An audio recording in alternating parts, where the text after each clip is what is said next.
മാഡ്നസിൽ പ്രേക്ഷകരെ കയ്യിലെടുക്കുക എന്നത് മമ്മൂട്ടിയുടെ ഏറ്റവും രസമുള്ള തന്ത്രങ്ങളിലൊന്നാണ്. അതേ മാഡ്നസ് തന്നെയാണ് ബസൂക്ക കഴിഞ്ഞ് പുറത്തിറങ്ങുന്ന പ്രേക്ഷകർക്കും അദ്ദേഹം കൊടുത്തുവിടുന്നത്. തന്റെ ഏറ്റവും സ്റ്റൈലിഷ് സിനിമയിലെ അത്ര തന്നെ സ്വാഗുള്ള കഥാപാത്രം. തോറ്റുപോയെന്ന് കരുതുന്നവർക്ക് തോൽവിയല്ല ഇതെന്നും ഏറ്റവും പവർഫുൾ ആയ വിജയമാണെന്നും കാണിച്ചു കൊടുക്കുകയാണ് മമ്മൂട്ടിയുടെ ബസൂക്ക.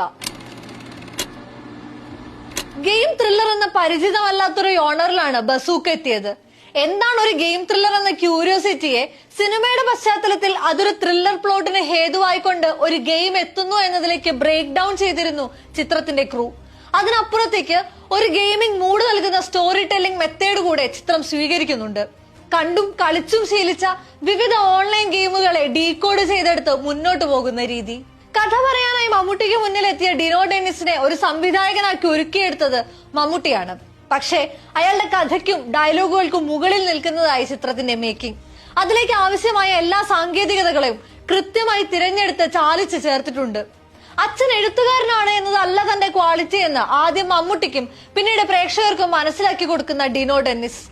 നിമിഷ് രവിയുടെ ദൃശ്യവിരുന്ന് തന്നെയാണ് അതിൽ ഏറ്റവും ആദ്യം എടുത്തു പറയേണ്ടത്. ഏത് ഫ്രെയിം ആയിരുന്നാലും ആ ഫ്രെയിമിൽ നായകനെന്നോ വില്ലനെന്നോ സഹതാരമെന്നോ വ്യത്യാസമില്ലാതെ ആര് വന്നു നിന്നാലും അവരുടെ ഏറ്റവും മികച്ചതൊപ്പിയെടുക്കുന്ന ക്യാമറ കണ്ണ്. അവിടെയെല്ലാം ചിത്രത്തിന്റെ എനർജി ഡിഫൈൻ ചെയ്യും തരത്തിൽ ഉയർന്നു താഴ്ന്ന സയ്യിദ് അബ്ബാസിന്റെ മ്യൂസിക് ട്രീറ്റും കഥാപാത്രങ്ങളെ അവരുടെ സ്റ്റൈൽ ആൻഡ് ഗെറ്റപ്പിൽ അടയാളപ്പെടുത്തുന്ന സമീറ സനീഷിന്റെ വസ്ത്രാലങ്കാരവും പ്രശംസ അർഹിക്കുന്നു.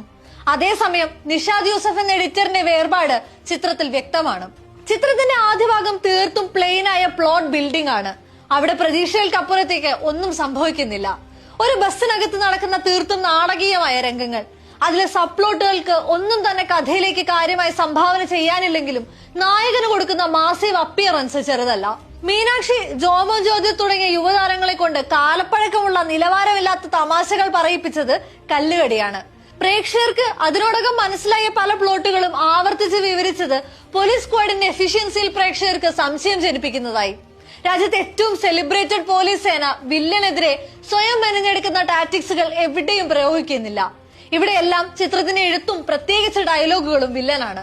പക്ഷേ രണ്ടാം പകുതിയിലേക്ക് കടക്കുമ്പോൾ കുറച്ചുകൂടി അതിനെ ബാലൻസ് ചെയ്യുന്നുണ്ട്. സ്ഥിരമായി സിനിമകളിൽ കാണുന്ന ഒരു സൈക്കോപാത്തിനായുള്ള അന്വേഷണമല്ല ബസൂക്ക. ഒരു പ്രത്യേക അജണ്ടയുള്ള ഗെയിം അഡിക്റ്റ് ആണ് വില്ലൻ. അയാളെ പൂട്ടാനായി മിസ്റ്റർ നോബഡിയും ACP ബെഞ്ചമിൻ ജോഷുവയും ഒരുക്കുന്ന ട്രാപ്സ്, കൗണ്ടർ ട്രാപ്സ്, എസ്കേപ്പ് അതാണ് ചിത്രത്തെ ലീഡ് ചെയ്യുന്നത്.